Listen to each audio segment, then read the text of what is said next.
என்னை ரொம்பவே இந்த ஆடியோ பாதிச்சிருச்சு. அந்த ஆடியோவை நீங்க கேட்டு வாங்க. ஏய் சந்தோஷ், பார்ப்போம்டா.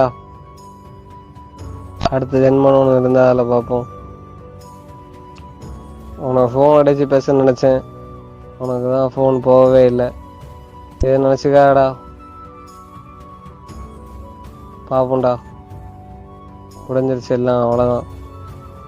நீ காலைல ஃபோன் எடுத்து பார்த்தேன்னா கேஆர் காலேஜ் பக்கத்தில் அந்த ட்ராக்ல தான் இருக்கேன், வந்தேனே பாரு.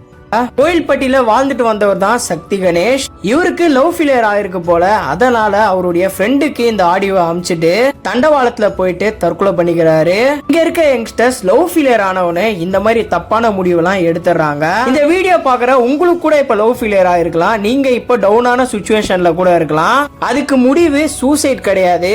இந்த உலகத்துல ஒரு பொண்ணு மட்டும் கிடையாது, எவ்வளவு பேர் இருக்காங்க. உங்களுக்காக யாராச்சும் கூட வரலாம். அதனால லவ் ஃபெயிலியர் ஆயிடுச்சு, நம்ம லைஃபே போயிடுச்சு அப்படின்னு சொல்லிட்டு சில பேர் இந்த முடிவை எடுத்துறீங்க.